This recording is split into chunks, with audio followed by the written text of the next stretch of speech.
Assalamualaikum warahmatullahi wabarakatuh. Alhamdulillah wa syukurillah. La hawla wa la quwwata illa billah. Asyhadu an la ilaha illallah wahdahu la syarikalah. Wa asyhadu anna Muhammadan abduhu wa rasuluh la nabiyya ba'dah. Hadirin pemirsa yang dirahmati oleh Allah Subhanahu wa taala, selamat berjumpa kembali di majelis ilmu ini. Mudah-mudahan kita bersama dianugerahi hidayah oleh Allah Subhanahu wa taala, dianugerahi inayah oleh Allah Subhanahu wa taala. Mudah-mudahan masa depan kita, masa depan anak-anak kita, masa depan generasi muda kita dijamin kesuksesannya, kebahagiaannya oleh Allah Subhanahu wa taala. Hadirin, saat ini kita akan membahas tentang cara meningkatkan kecerdasan anak. Cara meningkatkan kecerdasan anak. Rasulullah SAW bersabda, "Kullu mauludin yuladu 'alal fitrah." Setiap anak pasti dilahirkan dalam keadaan berpotensi. Kullu mauludin yuladu 'alal fitrah. Setiap anak dilahirkan dalam keadaan fitrah. Fitrah itu suci, fitrah itu potensi. Sebab suci yang dimaksud oleh Allah, oleh Rasulullah SAW adalah sesuatu yang potensial. Jadi setiap anak tidak mungkin tidak punya potensi. Hadirin yang dirahmati oleh Allah Subhanahu wa taala, berbicara tentang kecerdasan anak, maka ada dua. Yang pertama adalah kecerdasan intelektual atau IQ. Yang kedua adalah emosional intelektual, intelijensi. Yang pertama adalah kecerdasan intelektual, yang kedua adalah kecerdasan emosional.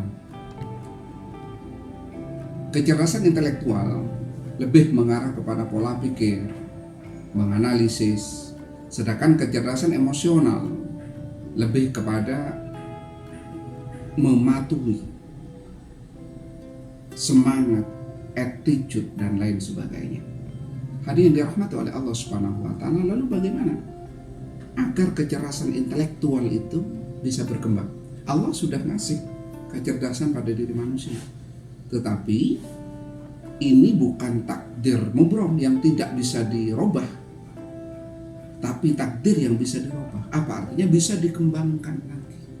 Hadirin dirahmati oleh Allah Subhanahu wa taala, bagaimana cara mengembangkannya? Yang pertama, membangun mindset. Saya ulangi, yang pertama membangun mindset kecerdasan anak. Membangun mindset berarti mengkonstruksi pemikiran supaya anak terbiasa berpikir cerdas. Bagaimana caranya? Yang pertama, biasakan bersyukur dan berterima kasih. Biasakan bersyukur dan berterima kasih. Dengan anak biasa bersyukur dan berterima kasih, maka akan tergugah dalam dirinya, kenapa aku harus berterima kasih? Jadi ibu, bapak yang dirahmati oleh Allah Subhanahu wa taala, kalau ada orang lain memberikan sesuatu kepada putra putri kita, bimbing anak kita untuk menyampaikan terima kasih. Mungkin saat itu dia secara logika belum sampai, tapi dengan adanya kebiasaan, maka naluri berpikirnya tiba-tiba timbul. Oh iya ya, kalau aku diberi sesuatu berarti aku harus berterima kasih. Ini akan memacu konstruksi cara berpikirnya. Hadirin dirahmati oleh Allah Subhanahu wa taala, orang hebat itu orang yang pandai berterima kasih. Orang taat itu orang yang pandai berterima kasih. Orang yang sukses itu orang yang pandai berterima kasih. Jadi anak dengan potensi apapun, tiba-tiba dia akan ingin menjadi sesuatu yang hebat, sesuatu yang menarik, sesuatu yang masa depannya bagus. Kenapa? Karena berterima kasih terhadap keadaan yang ada pada dirinya. Ini sangat fundamental. Anak itu dilahirkan tidak semuanya tampan, dilahirkan tidak semuanya putih, dilahirkan tidak semua dengan IQ yang tinggi. Tapi orang yang pandai berterima kasih, maka akan memulai dari apa yang ia miliki untuk berbuat sesuatu secara maksimal. Saya ulangi, orang yang pandai berterima kasih akan memulai dengan apa yang ia miliki untuk mengembangkan diri sehingga mampu berkembang secara maksimal. Biasakan berterima kasih. Dan tidak perlu diajak berpikir banyak. Karena lama-kelamaan dirinya akan berpikir bahwa setiap sesuatu yang datang pada dirinya, maka dia harus berterima kasih kepada pemiliknya, kepada orang yang memberi. Kalau bukan manusia, secara kasat mata, maka dia akan berterima kasih pada Tuhan. Yang kedua, biasakan memberi. Biasakan memberi. Hadiah yang dirahmati oleh Allah Subhanahu wa taala, dikonstruksi otaknya bahwa kehadiran manusia itu untuk memberi sesuatu kepada orang lain. Dikonstruksi otaknya bahwa kehadiran kita itu untuk membahagiakan orang lain, untuk memberi sesuatu kepada orang lain. Loh, apa hubungannya? Kalau dia sudah punya kewajiban dirinya memberi, maka dia suatu saat akan berpikir bahwa aku harus kuat, bahwa aku harus punya, sehingga aku bisa memberikan sesuatu kepada orang lain.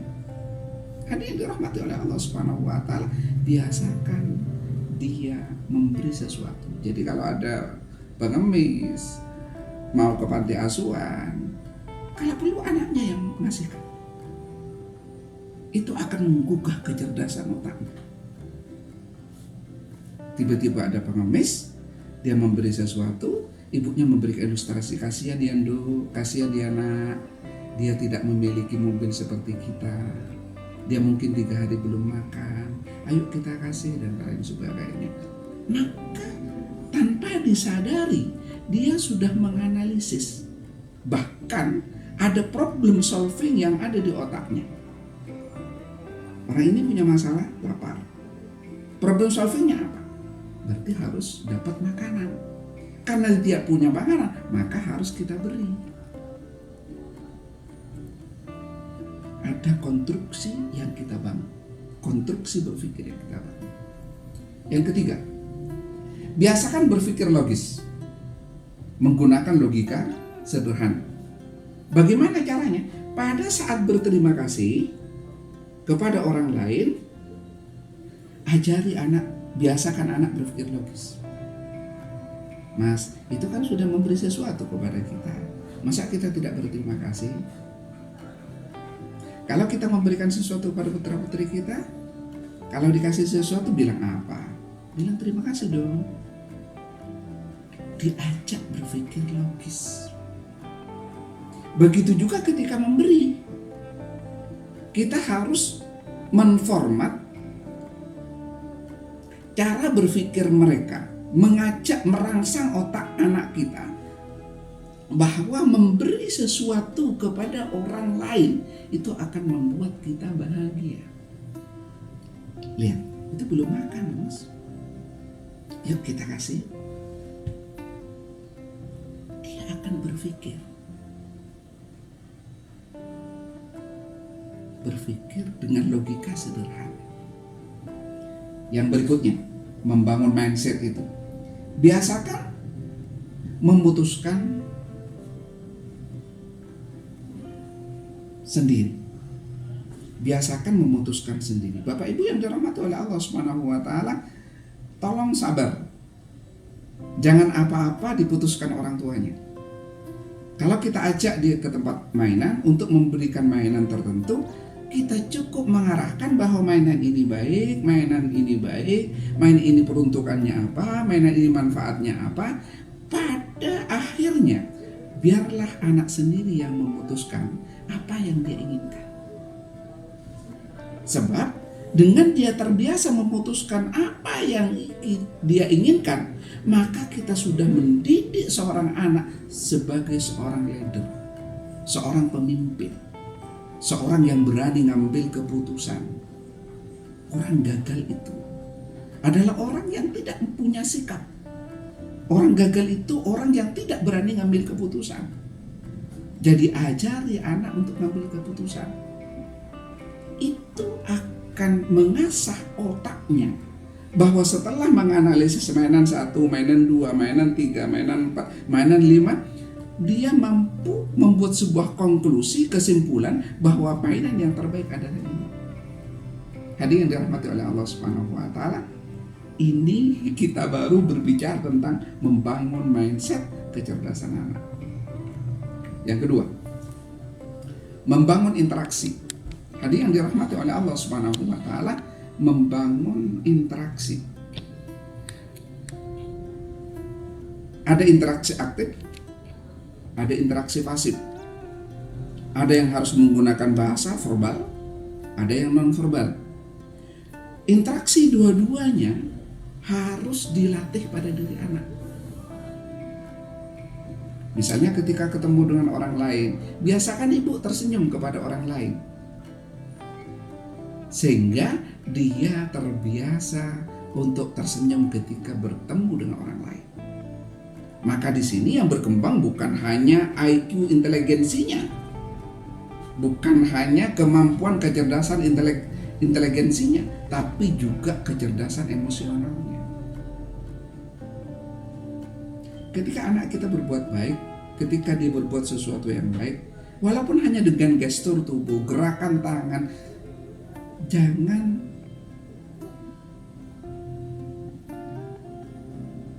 membatasi diri kita atau takut menyatakan kamu hebat,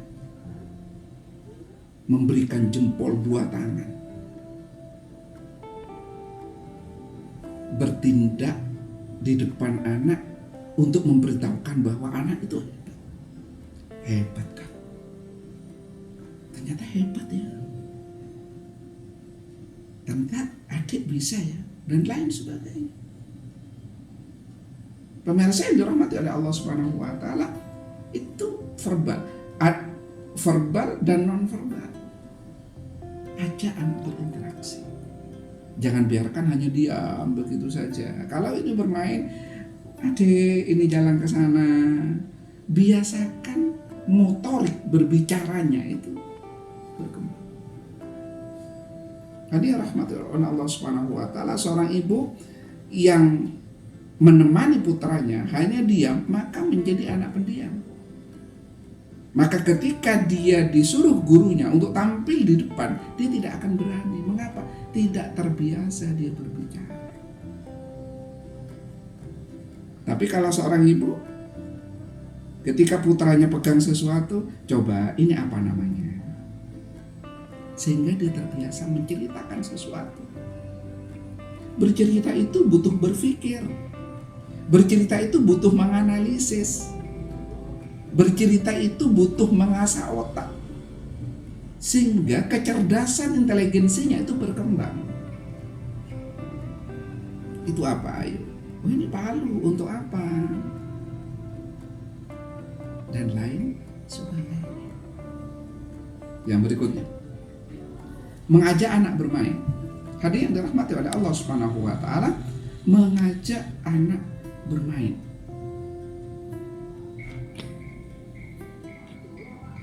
Dengan mengajak anak bermain, maka sebenarnya kita melatih anak untuk berpikir.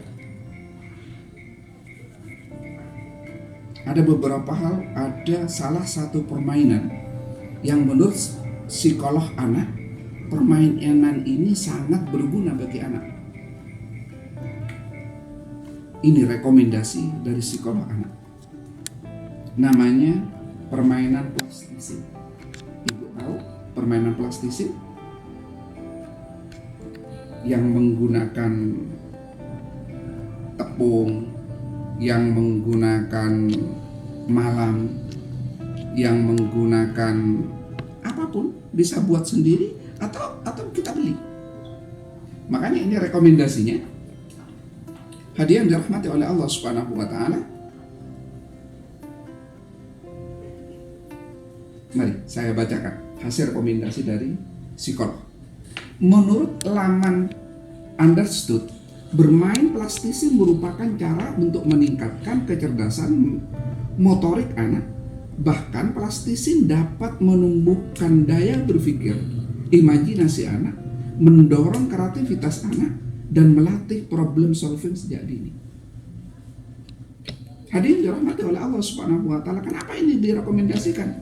Ada beberapa manfaatnya. Yang pertama, mengembangkan keterampilan motorik halus. Karena bermain plastisin itu kan ada semacam malam kalau bahasa kita itu, tepung yang sudah diaduk seperti itu. Jadi ada motorik tangan yang bisa mengepal seperti itu. Bahkan meremas, mengepal seperti itu akan membuat otak kita tenang. Makanya orang kalau gemes itu mesti jewek, mencubit. Orang kalau gemes itu mesti genggam.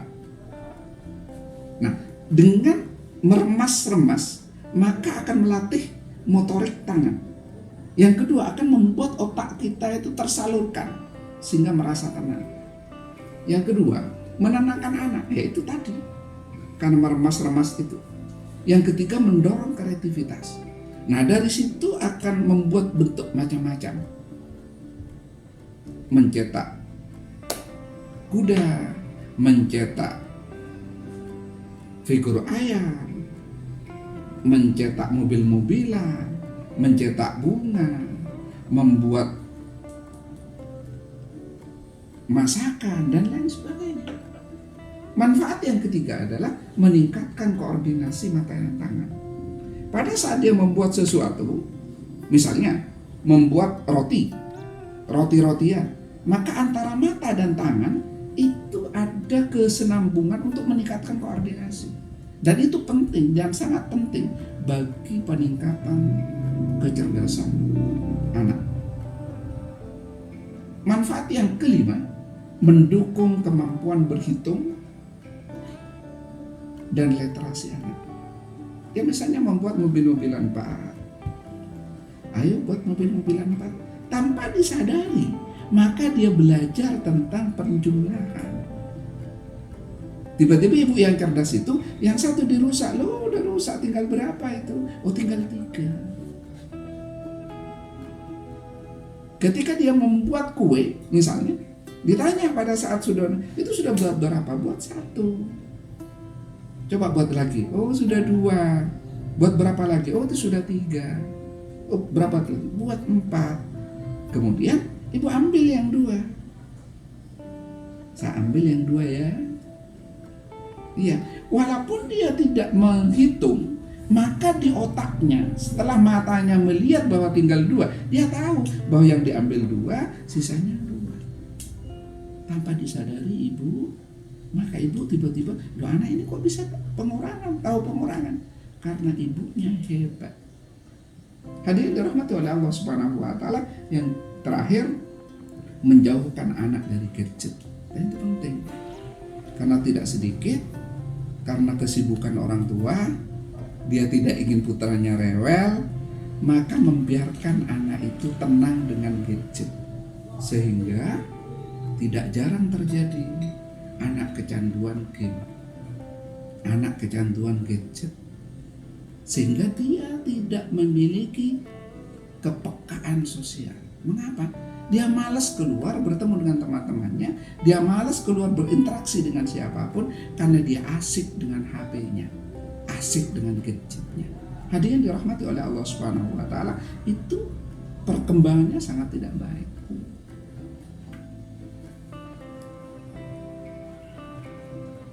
Yang kedua, permainan konstruktif. Permainan konstruktif seperti balok, disusun, dibuat rumah-rumahan, dibuat jalan, dan lain sebagainya. Itu akan merangsang otak anak untuk berpikir, menganalisis, menyelesaikan masalah. Belikan balok-balok seperti itu. Biarkan dia merangkai, membuat rumah-rumahan, mobil-mobilan, dan lain sebagainya. Bapak Ibu yang dirahmati oleh Allah Subhanahu wa taala, yang keempat, kalau ibu dan putra ibu beragama Islam, bacakan ayat-ayat suci Al-Quran. Bacakan ayat-ayat suci. Itu akan merangsang emosional kecerdasannya atau intelektual kecerdasannya untuk berkembang. Kenapa? Karena dengan dibacakan Al-Quran, maka langsung masuk ke sini otaknya, dan di dalam otak kemudian masuk ke dalam hatinya. Ada sesuatu rahasia Bapak Ibu yang dirahmati oleh Allah Subhanahu wa taala. Barang siapa, kata Allah, yang mendengar Al-Quran, maka hatinya akan bergetar. Apalagi seorang anak yang belum memiliki dosa, maka kecerdasan emosionalnya tiba-tiba akan menjadi baik. Seorang anak tiba-tiba mendengarkan bacaan ibunya atau kalimat-kalimat thayyibah, biasakan bacakan. Ibu hafal kulhu, baca kulhu Allah. Ibu hafal An-Nas, baca An-Nas. Ibu baca Al-Insyirah, baca surat Al-Insyirah berkali-kali. Saya ulangi, berkali-kali. Karena anak suka yang berkali-kali. Makanya kalau anak lihat TV, anak sukanya lihat iklan. Kenapa? Karena iklan itu sesuatu yang ditayang berkali-kali. Itulah sebabnya putra-putri kita itu kok tidak bosan lihat Ipin dan Upin. Padahal ceritanya berulang-ulang di setel itu. Kenapa? Karena mereka suka sesuatu yang diulang berkali-kali. Jadi Bapak Ibu nggak usah bosan baca kulhu setiap saat, baca An-Nas setiap saat, baca Al-Alaq setiap saat. Akan membuat anak dan memori anak terlatih, dan kecerdasan emosional serta kecerdasan intelektualnya akan terasa. Kemudian bacakan buku-buku cerita. Untuk ini, bacakan buku cerita tentang kebaikan. Bacakan buku cerita tentang kesuksesan. Bacakan buku cerita tentang perjuangan. Tentang perjuangan Rasulullah, tentang perjuangan para nabi, tentang perjuangan orang sukses. Yang ringan-ringan saja, akan tetapi bisa mengasah otak bahwa untuk meraih sesuatu harus berjuang. Hadirin dirahmati oleh Allah Subhanahu wa taala, ini Bapak Ibu bisa dilakukan pada saat anak mau tidur. Biasakan dibacakan cerita-cerita, anak akan senang. Tolong dipilih cerita-cerita yang bisa membuat tidak hanya otaknya yang cerdas, tidak hanya inteligensinya yang cerdas, tetapi emosionalnya juga cerdas. Cerita-cerita yang bermanfaat. Hadirin dirahmati oleh Allah Subhanahu wa taala. Yang kelima, memberi reward atas usaha anak. Saya ulangi, memberikan reward atas usaha anak. Bapak Ibu jangan pelit-pelit ya untuk mengatakan baik, untuk mengatakan super, untuk mengatakan hebat, untuk memberikan sesuatu. Karena sudah bisa membuat rumah-rumahan, hari ini akan saya belikan es krim. Loh, kenapa tidak sebelumnya? Sebab kalau diberikan es krim sekarang setelah dia berbuat, maka otaknya akan terkonstruksi bahwa untuk mendapatkan sesuatu harus bekerja keras. Ayo diselesaikan dulu. Habis itu nanti akan dibelikan es krim misalnya. Akan dibelikan terang bulan misalnya, sesuai dengan kesukaan anak. Hadirin dirahmati oleh Allah Subhanahu wa taala, jangan pelit-pelit untuk memuji. Jangan pelit-pelit untuk memberikan reward. Karena tidak ada satu orang pun yang tidak suka dipuji. Baik anak kecil maupun orang tua. Tidak ada sedikit pun orang yang tidak suka reward. Semuanya akan suka reward. Bapak Ibu yang dirahmati oleh Allah Subhanahu wa taala, semakin banyak jenengan memberikan reward kepada anak, semakin dia memiliki motivasi yang tinggi untuk menjadi orang hebat. Yang keenam, memeluk anak. Hadirin yang dirahmati oleh Allah Subhanahu wa taala, memeluk anak, terutama ibu. Yang pertama, ketika anak itu di dalam kandungan, anak itu dekat dengan detak jantung ibu. ketika anak menyusu kepada ibunya selama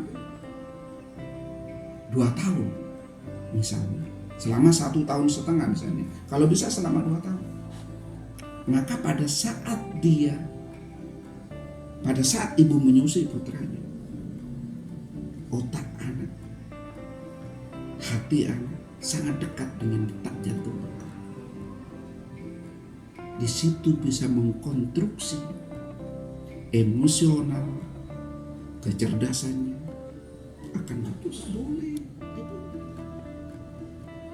Karena Bapak adalah orang terdekat selain itu. Dia perlu anak. Maka sang anak merasa punya orang yang bisa dijadikan sandaran, bisa dijadikan tempat curhat, bisa dijadikan tempat ketika dia punya masalah. Dan itu sangat penting. Hadirin dirahmati oleh Allah Subhanahu wa taala. Yang berikutnya, memenuhi asupan nutrisi anak. Saya ulangi, memenuhi asupan nutrisi anak.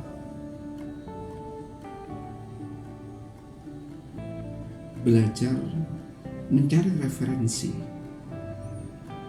apa makanan dan minuman anak sehat. Kalau anak tumbuh kembang anak sudah bagus di bidang kesehatannya, maka insya Allah otaknya juga akan bagus. Maka ketika nutrisi itu kurang, pasti akan mengakibatkan keterlambatan cara berpikirnya.